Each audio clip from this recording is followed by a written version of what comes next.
Good morning, everybody. I'm not sure what's more intimidating, standing under the gaze of the Duke of Marlborough or the prospect of Dominic's ducks trumping everything.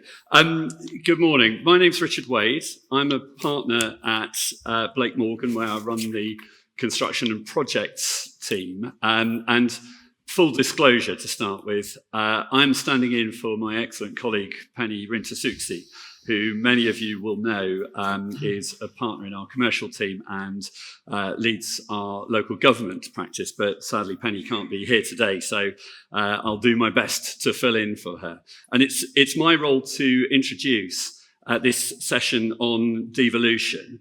And just to do a very little bit of scene setting before we get on to the main act, we just wanted to spend a couple of minutes looking at what's happening in local government infrastructure and planning and engaging during this session with the chief executives of city and county councils on how that agenda applies to us here in Oxfordshire. So just very quickly on the broader subject of devolution, as many of you will know, in December of last year, we saw the publication of the long-awaited white paper on devolution, in brief, which sees the longer-term plan for there to be more locally voted and accountable mayors heading up mayoral strategic authorities. And the aim was for there to be fewer politicians, less bureaucracy, more power and funding at a local level, with better strategic planning and policy alignment, along with a pipeline of projects that would see investments through either the private sector or the National Wealth Fund. Now that all sounds really positive. Question is, how does that apply to us here in Oxfordshire? We have one of those two-tier or authority setups who need to fit in with the government's vision and ambition for us to be a single authority with a population of, well, over 500,000, as we heard at breakfast, 720,000 or so. And the white paper requires county councils to collaborate with the district councils in order to achieve this. So alongside that, or hot on the heels, we saw the publication by the Treasury of the 10-year infrastructure strategy working paper, setting up a plan to reduce market uncertainty by bringing together a long-term plan for the country's social, economic and housing infrastructure. We await further details on what that's going to look like when the strategy and spending review happens in June. So we'll see that along with the newly published National Wealth Fund long-term strategic plan. And then finally, alongside the publication of the Treasury white paper, and of particular relevance to us in this part of the world, 2 days after that was published, Rachel Reeves announced the new plan to reinvigorate plans for the Oxford-Cambridge Growth Corridor, with the potential to boost the UK economy by up to £78 billion by 2035. So, alongside this, a growth commission for Oxford is touted, inspired by the Cambridge model, which would plan to review how to unlock and accelerate nationally significant growth for the city and its surrounds. So, this is a particularly relevant session. I'm very much looking forward to hearing what our distinguished speakers have. But I'm going to make way for Sebastian Johnson, who's going to chair and introduce. So, Sebastian, over to you. Thank you, Richard. Thank you very much indeed.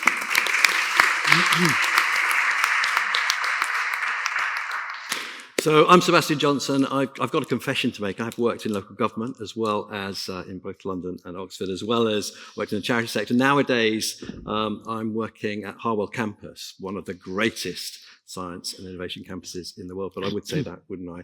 But it really is. And as kind of James and Liz and Joe have alluded, Oxfordshire is just an incredible place. And it's kind of world leading in our research and science, but a very diverse place as well. And we're going to discuss evolution, building on what Richard's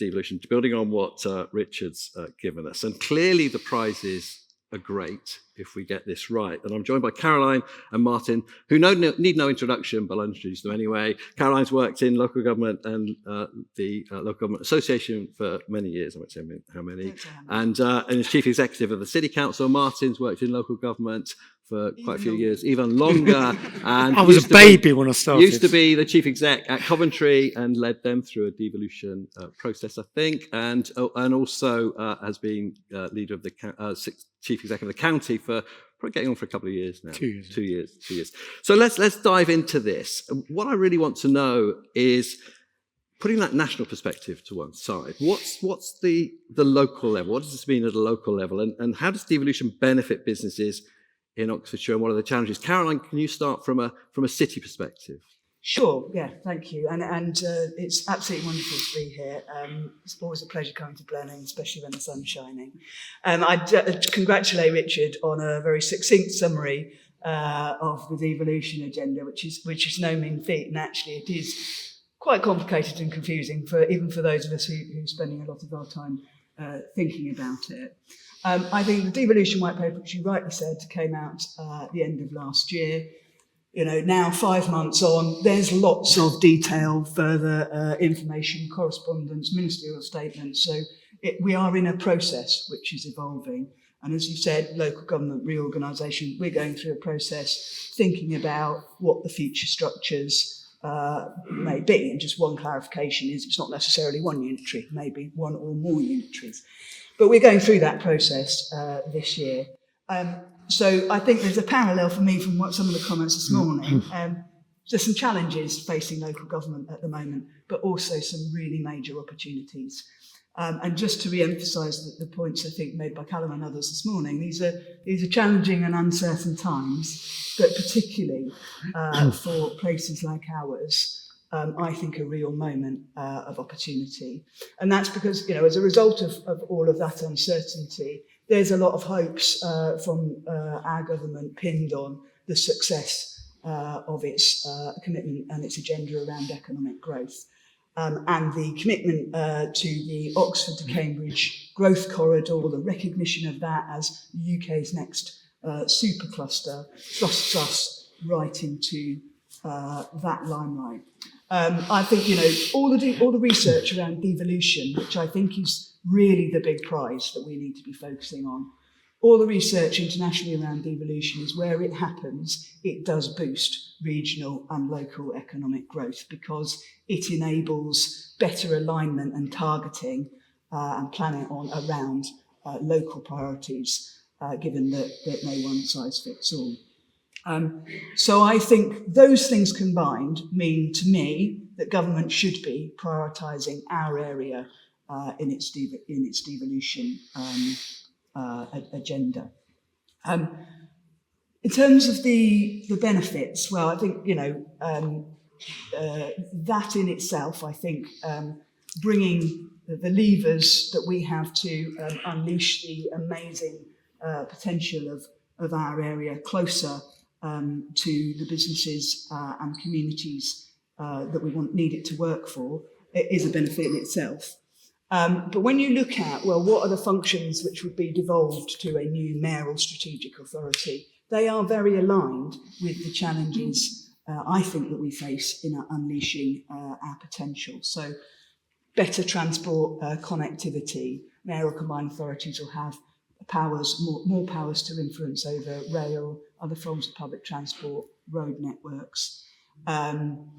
The housing, new powers for strategic planning, which I think we all recognise is really important to provide the long-term platforms for investment and development and confidence in our area. Housing, new relationship with Homes England, and the ability to set up new delivery vehicles. Skills, I could go on. Yeah, we shouldn't. I'm going to stop. One last thing.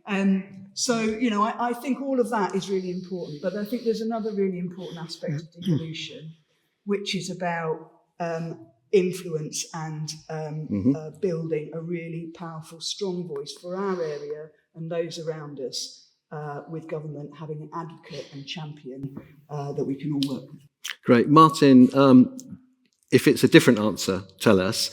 But particularly with the in the context of the county being different to the city, there are similarities in terms of, and Liz outlined them, in terms of the economic sectors critical to the city, but the county is slightly different. What do you see as the major benefits and the challenges? Is that your way of saying, stay really brief, Martin? Yeah. Richard, make sure the doors are closed, because ducks and devolution definitely don't mix, right? So, look, I guess on devolution, the prize in the white paper is the unlocking of financial devolution and broader structural devolution from Whitehall down to our region at probably a Thames Valley level with a mayor. That's the prize that's in front of us, and it's a Zygmunt prize. None of us are here to talk about biographies and histories, but I can speak about this not with theory, I can speak about it with practice, because I've spent getting on for 3 years of my professional life establishing one of the largest combined authorities of a mayor in the country. In fact, the devolution deal that we struck was slightly larger than Greater Manchester's. In terms of the population the West Midlands serves, very similar to what we're considering across the Thames Valley.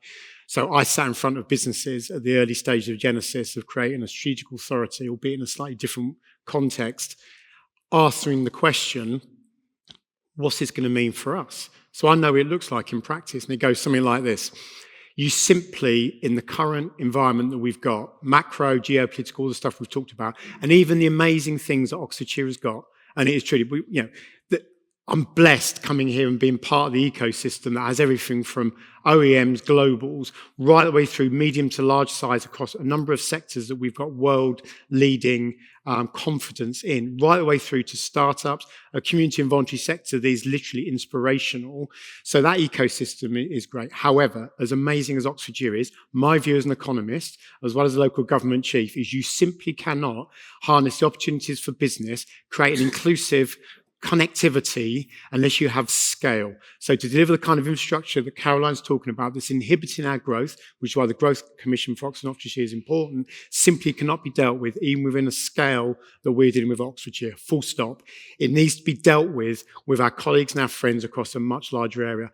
And actually, we shouldn't stop there. So the benefits to business, to our communities, to connect through integrated, affordable public transport systems, digital connectivity, skills, connected to the new jobs, the new hubs, the new ecosystems, is not just about us creating a mayoral strategic authority, as important as that is how do we really, for the first time ever, understand our relationship with the Cambridgeshire area, with London. It's our only global city and it's still smaller than Tokyo. How do we manage that? So everything you're going to hear from me is about scale, connectivity, because it's with that you can actually start to understand the diversity of business, but lock that then into some of the big opportunities to connect people into where those new roles will be, where the new homes with the right utility, design, amenity are put in the right area with the right infrastructure to be able to connect it. It's incredibly exciting. Does it happen on day one? No, it doesn't.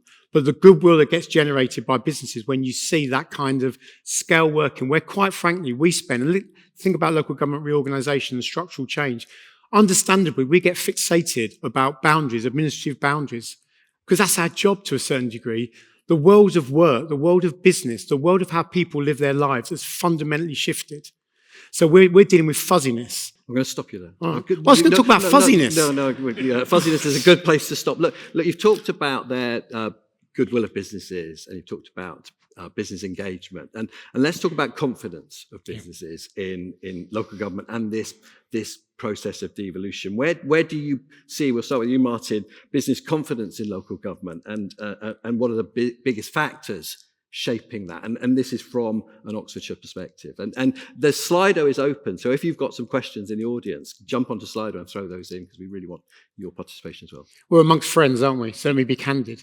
The level of confidence, trust, deep collaboration between all of the people in this room, thousands of others outside this room that represent those businesses across all sectors and all types in Oxfordshire is mixed picture.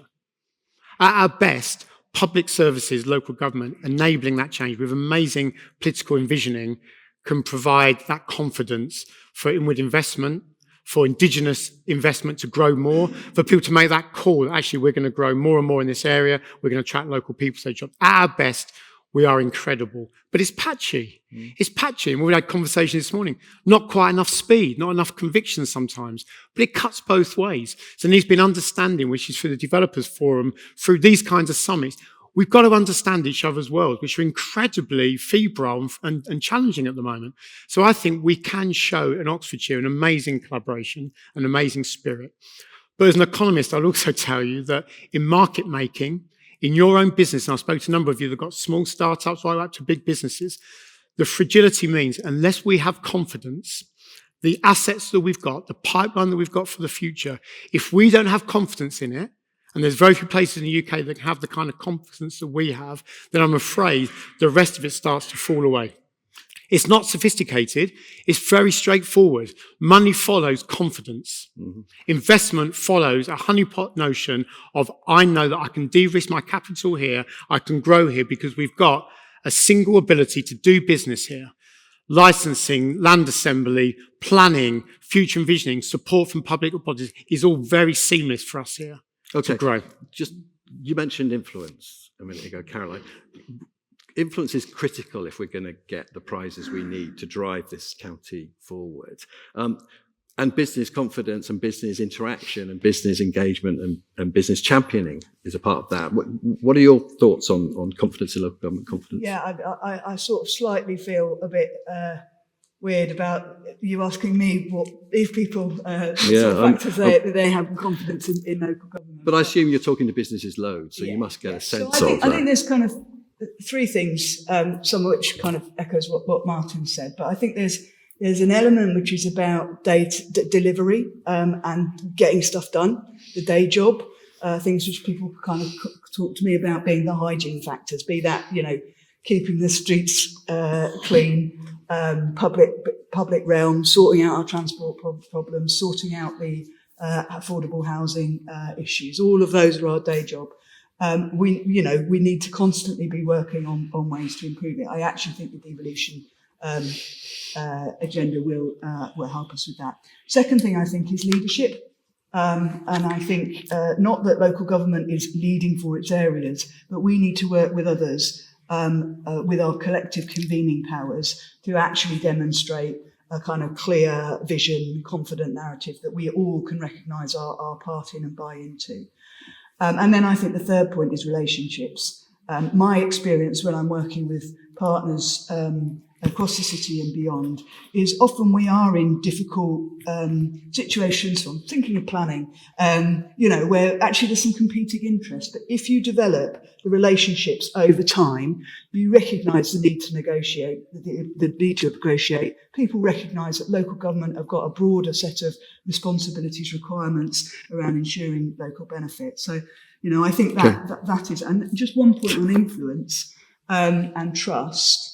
I think all the studies are showing that within a context where actually trust in governments at all scale is decreasing, local government remains the most trusted part of government. And those areas with combined authorities, elected mayors who are building that leadership and strategies to deliver have the higher levels of trust. Because I think people feel more able to influence. Okay, you've both talked a lot about infrastructure. And clearly one of the prizes of devolution is investment into our critical infrastructure that will drive this economic growth that we're all looking for. Very quickly, what would you see as your priorities in terms of infrastructure funding and the delivery that will benefit the growth that we're looking for? Okay. I think that I will choose a couple. I think most people have probably heard that one of our priorities at the moment is the Cowley branch line. It's a really good example. It's not the only one. Yep. But the reason why that's so important is that it will not only unlock a huge amount of investment and growth in our kind of key economic sites within the city, the science park, the business park. It will unlock new housing sites to the south and east of the city. And it will also, and importantly, connect areas, existing communities, into the centre of the city, and therefore I think tapping into a hugely sort of latent workforce talent. So it's things like that that have got a really clear business case, but actually multiple benefits, and ensure that that's inclusive. I think those are the sorts of things we want to focus on. There's lots of other types of infrastructure I'm sure we could talk about. The one I think I would want to highlight also is less talked about sometimes is the social infrastructure. And I really think that for Oxford and Oxfordshire, that building an inclusive economy, tackling those who are excluded from the success and the opportunities that our area affords is a really important part of our infrastructure thinking. Can I just say something about the Oxford Growth Commission? Well, I was going to ask you about that, so please do. Yeah.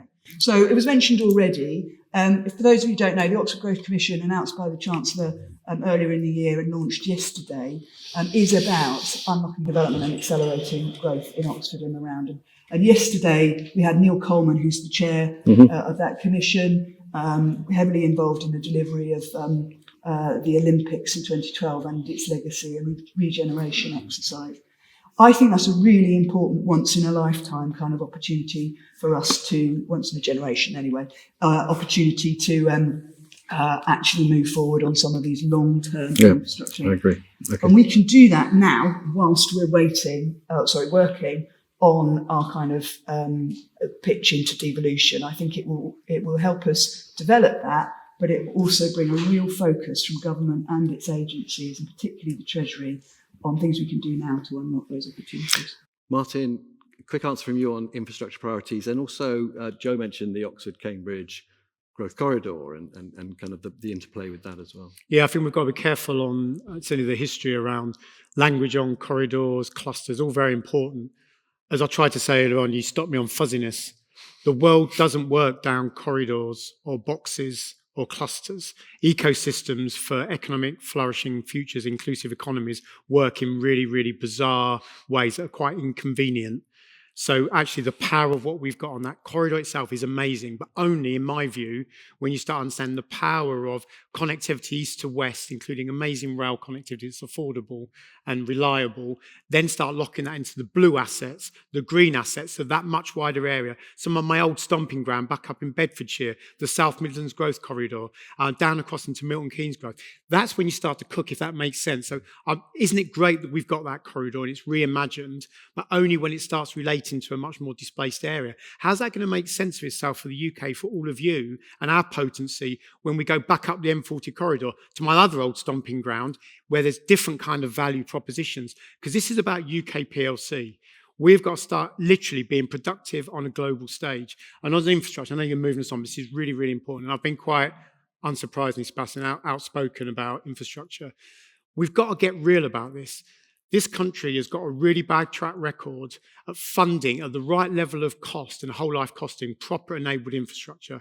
And that includes our own county here. But what you end up with is a ridiculous conversation about we just need loads of enabling infrastructure to support this amazing stuff. Yes, we do. But we've got to be more innovative and disruptive about the way in which you fund that infrastructure for the future, including harnessing amazing green technologies and proper green futured infrastructure, which in whole life terms is going to take our kids and their kids to a proper life, rather than dealing with the consequences now of poorly funded, poorly thought through infrastructure in this country. So it's big, but let's not just go, we just need loads of money for it. The private sector, the use of really innovative bond structures, covenants for central government, local government using our own longevity and covenant is unlocking it. Guess what? My honest view, colleagues, there's less than on my hand places in the UK that can possibly do that, and we're one of them. Great, you've answered one of the questions that come in on Slido, which was where does that investment funding come from? Another question here from John Hoy is just going back, I think, to the local government, local authorities question. Are the local authorities aligned on the right outcomes for Oxfordshire? Shouldn't we have a preferred outcome rather than letting central government decide? Do you want to play to that, Martin? Do you want to just comment on that? Well, would it be much easier if central government just said, "This is what you're going to do in Oxfordshire. Well, this is what a devolved mayoral combined authority should look like." I mean, I know most people, a lot of people in this room, and in my 2 years here, I think I've been pretty clear and pretty candid about my views. I've got the leader in my eye line, but I think, look, there's a conflation, even in very bright people in this county, about local government reorganisation, which is not devolution per se, and then the mayoral strategic authority. On the options that are on the table at the moment for local government reorganisation, which is something that government will insist upon, this is a central government decision. What they determine against the criteria laid out in the white paper, how they wish to see reorganisation of local government in Oxfordshire. So that's the decision. What's my view? My view for business, and not everyone agrees with this, for business, for confidence, for staffing, workforce, talent identification for the future across all sectors. What's my experience? The best antidote for ambiguity, uncertainty is speed, is conviction, and moving to the new world as quickly as you possibly can. That's my view. Is it perfect? No, you have to readjust and go again. So I would expect government, and will want government, to make a decision early as possible on reorganising local government in Oxfordshire, and at the same time, I would want them to support us to deliver a male strategic authority at pace as well. Caroline. That's my view. I agree on pace. Yeah. Come on. I think a couple of things I'd add. So if government had said, as they have attempted, previous governments have attempted to do sort of decades ago, here's the blueprint for local government, they equally would have had a backlash from everywhere saying that doesn't work for us. I think the process that we're in, whilst not perfect, I think is enabling us to have some really important conversations, considerations, and thinking about what is the future and appropriate role and purpose of local government. How does that fit in with a new devolved strategic authority landscape? And what are the opportunities for economic growth, but also public service reform that come out of this? So there are different proposals, not just in Oxfordshire, but every area of the country that is going through this are coming up with different proposals. But I think what we're all united on is two things. One is making sure that that doesn't detract from delivery and focusing on what's important now. And secondly, that we cannot waste the opportunity to actually really think about opportunities for reform. Correct. And just on that, this is really important. I think the reason... Everything. Well, no, this is really important for all of it. This is a business community and community voluntary sector with public services, with academia, having, as Joe said, a really good opportunity to have tough but necessary conversations. The reason the pace is important, my view, I think the UK economy is on a tipping point. I think it is very fragile at the moment. So our ability to start harnessing opportunities, people should be looking at Oxfordshire for that confidence and that ability to move. My view is 6, 9, 12 months is not time. If we were steady state and in a really good shape and a huge amount of business confidence and pipelines, I'd be less worried. I think we've got an opportunity to go and go quite quickly. Okay, we've got 1 minute left. It says time up there, 1 minute left. I've got a question for you both to finish on, really. And bearing in mind that point you both made about pace, what's your call for action, if you like, in terms of getting businesses to help push government to be on it in terms of that pace question, doing this as quickly as possible? I think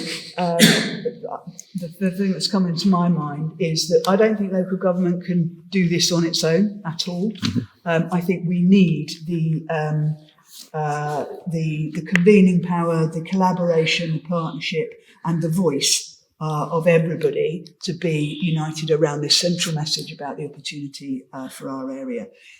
Very briefly, and I know I've gone over time, but there's a really good example, a couple of examples, but I'll just choose one, of how when we work together we can really shift things in government. And that's the recent Oxford Sewage Treatment Works, which was incredibly powerful, impressive, the way the whole kind of many in the development community came together to deliver a single message to government, and that resulted in a change. I think we needed to apply that same principle to, actually sustaining government's interest. Okay.